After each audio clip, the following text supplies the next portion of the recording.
कोई नहीं आएगा तुम्हें बचाने। चुपचाप मेरी शर्त को मान लो, यही तुम्हारे लिए अच्छा होगा, नहीं तो मैं तुम्हें मार कर खा जाऊंगा। तुझे जो भी करना है कर ले दुष्ट दानव, लेकिन मैं तेरी शर्त कभी नहीं मानूंगी। अरे दुष्ट राजकुमारी, मैं तुझे 2 दिन की मोहलत देता हूँ। यदि तूने मेरी बात मान ली तो ठीक, और यदि नहीं मानी तो मुझे तेरे साथ जबरदस्ती करनी होगी। वैसे अब मैं शिकार के लिए जा रहा हूँ, तू यहाँ से भागने की कोशिश मत करना, नहीं तो मैं तुझे मार दूंगा। इतना कहकर दानव वहाँ से चला जाता है।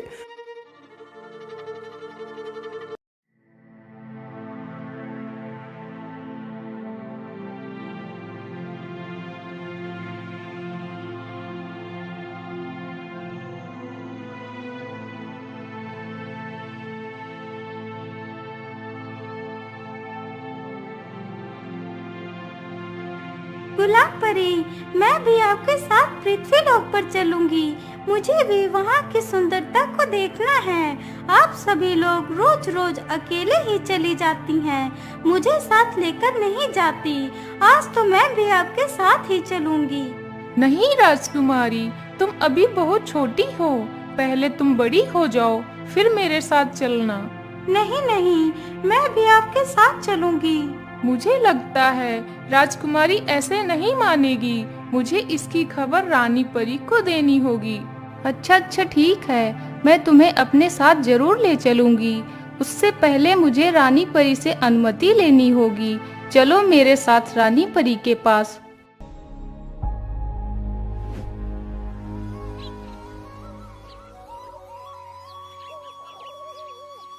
रानी परी, हम लोग पृथ्वी पर भ्रमण के लिए जा रही हैं, लेकिन राजकुमारी भी हमारे साथ जाने की जिद कर रही है। आप तो जानती हैं रानी परी, पृथ्वी पर कितना खतरा होता है। हाँ गुलाब परी, बात तो ठीक है। यदि मेरी पुत्री पृथ्वी लोक पर जाने की जिद कर रही है तो सिर्फ इसलिए कर रही है क्योंकि आप लोग पृथ्वी लोक पर जाना चाहते हैं। यदि आप लोग भी पृथ्वी लोक पर ना जाकर परी लोक में ही भ्रमण करें तो ज़्यादा अच्छा रहेगा। इसलिए पृथ्वी लोक पर कोई भी नहीं जाएगा। अब जाइए सब लोग अपना अपना काम करिए। रानी की यह बात सुनकर सारी परियां वहां से चली जाती हैं।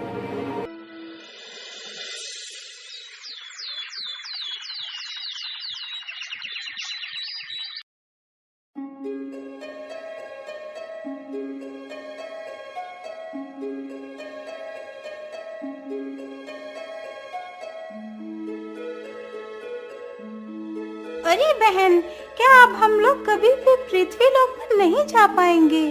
बहन, जब तक रानी परी का आदेश नहीं होगा तब तक हम पृथ्वी लोक पर नहीं जा सकते। यदि ऐसा ही रहा तो हम लोग कभी भी पृथ्वी की सुंदरता को नहीं देख पाएंगे। हाँ, तुम एकदम ठीक कह रही हो। यदि हम रानी परी के आदेश की प्रतीक्षा करेंगी तो हम कभी भी पृथ्वी पर घूम नहीं पाएंगी। हम ऐसा करते हैं, रानी परी को बताए बिना ही पृथ्वी लोक पर जाएंगे। इस प्रकार सारी परियों ने योजना बनाई और रानी परी को बताए बिना ही पृथ्वी लोक के लिए निकल पड़ती हैं।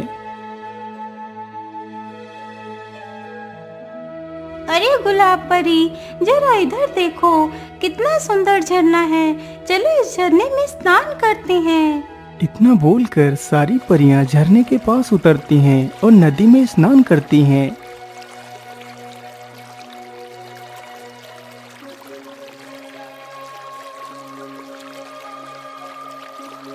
अरे सहेली, हमें स्नान करते हुए तो कितना समय गुजर चुका है, अब हमें वापस चलना चाहिए। इतना कहकर सारी परियां पानी से बाहर निकलती हैं और आसमान की तरफ चली जाती हैं। इस प्रकार सारी परियां रोज पृथ्वी लोक पर आती हैं और इधर उधर सुंदरता का आनंद लेती हैं, फिर वापस परी लोक चली जाती हैं।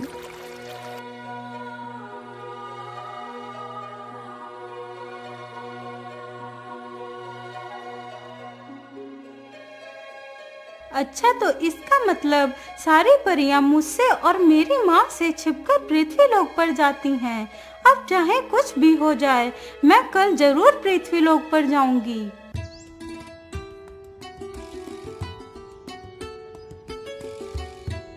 अगली सुबह होते ही सारी परियां पृथ्वी की तरफ चल पड़ती हैं। तभी चुपके से वह राजकुमारी भी परियों के पीछे पीछे चल पड़ती है। वह सारी परियां लगभग पृथ्वी पर पहुंचने वाली ही थीं। अच्छी। अरे, यह किसके छींकने की आवाज है? इतना कहकर सारी परियां पीछे मुड़कर देखती हैं तो वह सारी परियां हैरान ही रह जाती हैं। अरे राजकुमारी तारा, तुम यहाँ क्या कर रही हो? और तुम छिप छिप कर हमारा पीछा क्यों कर रही हो? मैं तुम्हारा पीछा इसलिए कर रही हूँ क्योंकि मैं भी पृथ्वी की सुंदरता को देखना चाहती हूँ। आखिर कैसे दिखती है पृथ्वी? नहीं तारा, हम तुम्हें पृथ्वी पर नहीं ले जा सकते। यदि रानी परी को पता चला तो वह हमें जीवित नहीं छोड़ेंगी। चलो परियों, वापस परी लोक लौट चलो। इतना बोलकर सारी परियां वापस चल पड़ती हैं, लेकिन राजकुमारी चुपचाप वहीं पर खड़ी रहती है।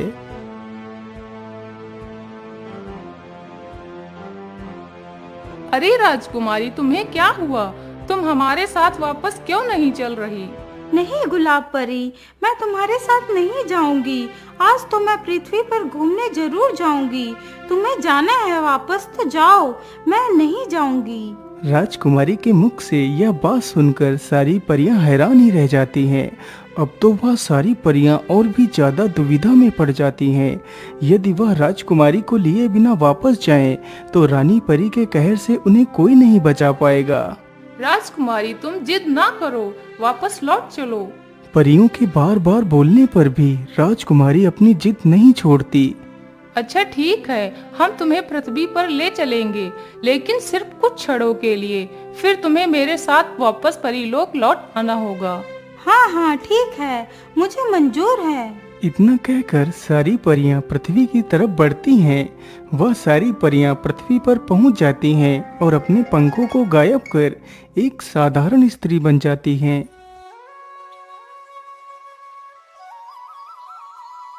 अरे वाह, वाकई ये पृथ्वी तो कितनी सुंदर है। मन तो करता है मैं यहीं पर बैठकर इसकी सुंदरता देखती रहूं।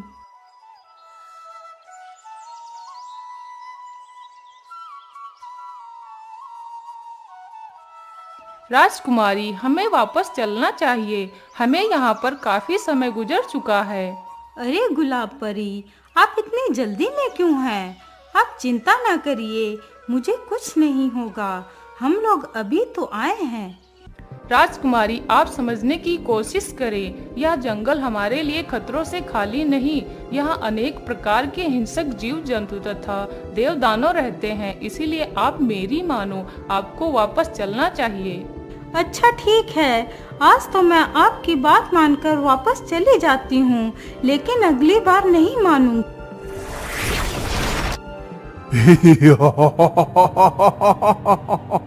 दानव के प्रकट होते ही सारी परियां भाग खड़ी होती हैं और इधर उधर छिप जाती हैं, लेकिन राजकुमारी बहुत ज्यादा डर जाती है, जिसकी वजह से वह अपने स्थान से हिल भी नहीं पाती।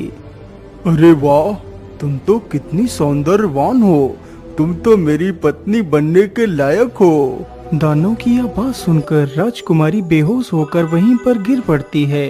तभी दानव अपना हाथ लंबा करता है और राजकुमारी को स्पर्श करता है। तभी वह दोनों वहां से गायब हो जाते हैं।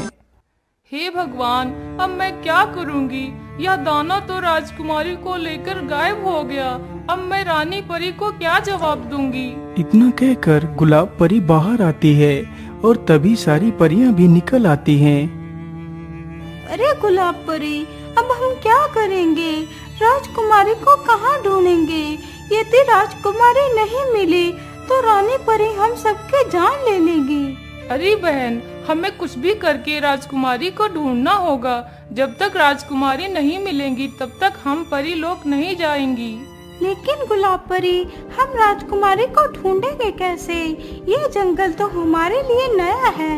मैं तो कहती हूँ हमें किसी मनुष्य की मदद लेनी चाहिए जो कि वीर और बुद्धिमान हो, जो इन जंगलों से भली भांति परिचित हो। हाँ हाँ, तुम एकदम ठीक कह रही हो। इसमें इंसान ही हमारी मदद कर सकता है, लेकिन ऐसा वीर और बुद्धिमान युवक मिलेगा कहाँ? अरे मैं तो कहती हूँ इन्हीं जंगलों में ही हम किसी युवक को ढूंढते हैं। हो सकता है कोई मिल जाए। इतना कहकर सारी परियां इधर उधर घूमने लगती हैं।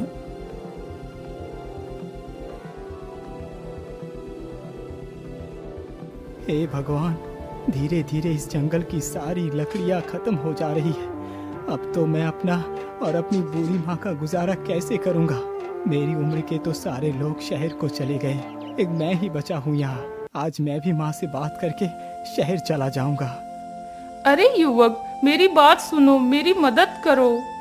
अरे ये किसकी आवाज है? इतना कहकर वह पीछे मुड़कर देखता है तो सामने वही गुलाब परी खड़ी होती है।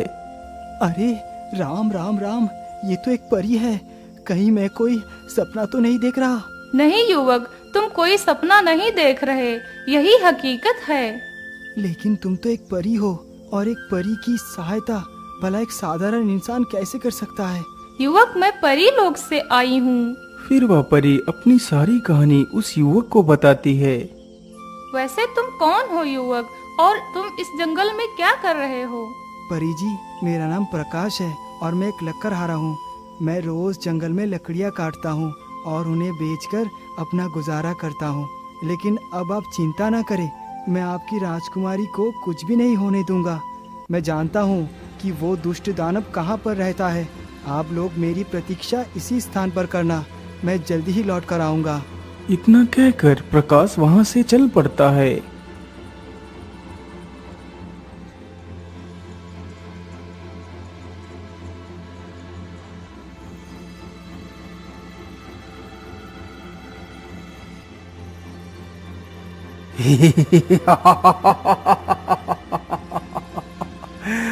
कोई नहीं आएगा तुम्हें बचाने। चुपचाप मेरी शर्त को मान लो, यही तुम्हारे लिए अच्छा होगा।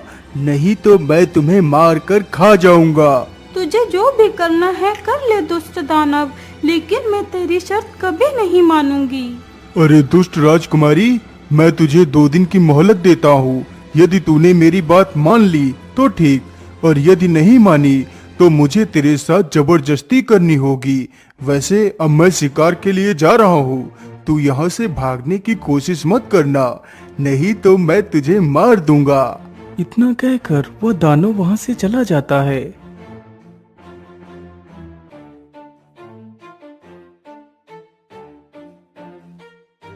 प्रकाश चलते चलते एक नदी के किनारे पर पहुँचता है, जहाँ पर एक गुफा थी। हाँ, मैंने पिछली बार उस दानव को इसी गुफा में जाते हुए देखा था, लेकिन आज तो इस गुफा के द्वार पर एक बड़ा सा पत्थर लगा हुआ है। कहीं ऐसा तो नहीं वो दानव गुफा से बाहर गया हो और राजकुमारी को उस गुफा में बंद करके चला गया हो, ताकि राजकुमारी गुफा से बाहर न जा सके। हाँ, जरूर ऐसा ही होगा। चलो जल्दी से इस पत्थर को हटाने की कोशिश करता हूँ। इतना सोचकर प्रकाश उस पत्थर के पास जाता है और उसे हटाने की कोशिश करता है। ये पत्थर तो कितना भारी है, लेकिन वैसे भी मैं इतनी जगह में से ही तो आराम से जा सकता हूँ। चलो अंदर चलता हूँ। इतना कहकर वह गुफा के भीतर घुस जाता है।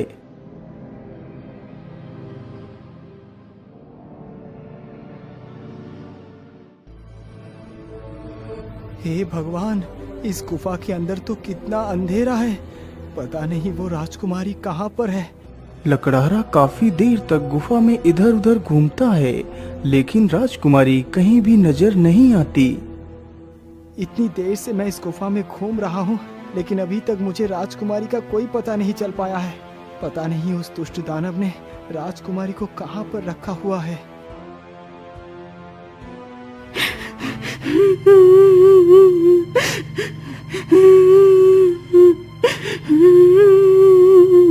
अरे ये रोने की आवाज किसकी है? कहीं ये आवाज उस राजकुमारी की ही तो नहीं है? हाँ, ये आवाज राजकुमारी की ही है। फिर प्रकाश उसी ओर को बढ़ता है जिस ओर से वह आवाज आ रही थी। लकड़हारा कुछ ही दूर पर गया था तो देखता है कि सामने ही राजकुमारी बैठकर रो रही है। राजकुमारी तो यहाँ पर है, लेकिन ये राजकुमारी तो कितनी सुंदर है। मैंने आज तक इतनी सुंदर राजकुमारी कहीं नहीं देखी। अरे राजकुमारी, तुम शांत हो जाओ, तुम्हें कुछ नहीं होगा। लेकिन तुम कौन हो? राजकुमारी जी, मेरा नाम प्रकाश है। मैं तुम्हें उस दानव से बचाने आया हूँ। परियों ने मुझे तुम्हारे बारे में सब कुछ बता दिया है। लकड़हारे के मुख से यह बात सुनकर राजकुमारी की जान में जान आती है और फिर वह दोनों गुफा से बाहर निकलने लगते हैं और जल्दी ही गुफा से बाहर निकल जाते हैं। राजकुमारी, थोड़ा सा जल्दी जल्दी चलो, वो शैतान कभी भी यहाँ पर आ सकता है।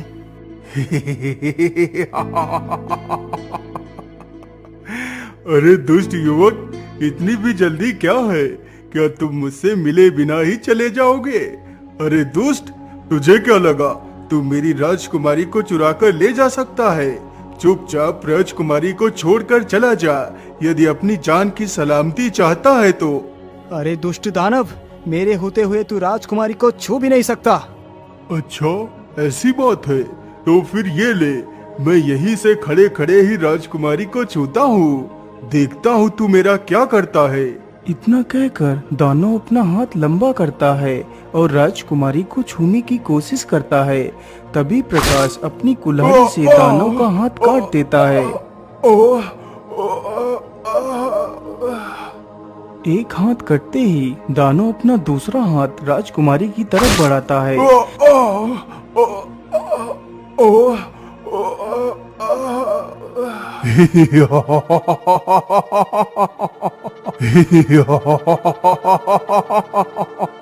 अरे ये क्या? मैंने इस दानव के दोनों हाथ काट दिए हैं, फिर भी ये दानव रोने की जगह हंस रहा है। आखिर ये कैसा दानव है? लकड़हारा इतना कह ही रहा था कि तभी दानव के दोनों हाथ हवा में उड़ते हैं और फिर से दानव के शरीर से जुड़ जाते हैं। यह देखकर प्रकाश काफी ज्यादा हैरान रह जाता है। प्रकाश, ये दानव ऐसे नहीं मरेगा, क्योंकि इसके प्राण इसके शरीर में है ही नहीं। इसके प्राण तो उस तोते के भीतर हैं। लेकिन राजकुमारी, वो तोता कहाँ है? वह तोता इस गुफा के भीतर ही एक पिंजरे में बंद है। तुम जल्दी से जाकर उस तोते को खत्म कर दो, तो यह शैतान भी मर जाएगा। इतना सुनते ही लकड़हारा गुफा की तरफ भागता है और गुफा में घुस जाता है। पीछे से वह शैतान भी गुफा की तरफ भागता है। प्रकाश तो उस छोटी सी जगह से आसानी से घुस जाता है, लेकिन राक्षस उस पत्थर को हटाने लगता है।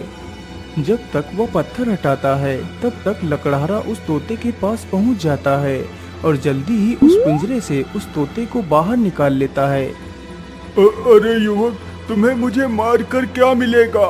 तुम मुझे मत मारो। मैं तुम्हें इतना सारा खजाना दूंगा कि तुमने अपने संपूर्ण जीवन में नहीं देखा होगा, और मैं राजकुमारी को भी कुछ नहीं करूंगा। शैतान लकड़हारे के सामने गिड़गिड़ाता है, लेकिन लकड़हारा उसकी एक बात भी नहीं सुनता और तोते की गर्दन को मरोड़ देता है। यह देखकर राजकुमारी प्रकाश के गले लग जाती है। अब तो राजकुमारी लकड़हारे की वीरता पर मोह हो जाती है और लकड़हारा भी राजकुमारी की सुंदरता में डूब जाता है। अब तो वह दोनों एक दूसरे से प्रेम करने लगते हैं। अरे राजकुमारी, तुम कहाँ खो गई? चलो, हमें परी लोक भी चलना है। हाँ हाँ गुलाब परी, चलो चलते हैं। इतना कहकर सारी परियां परी लोक को चली जाती हैं।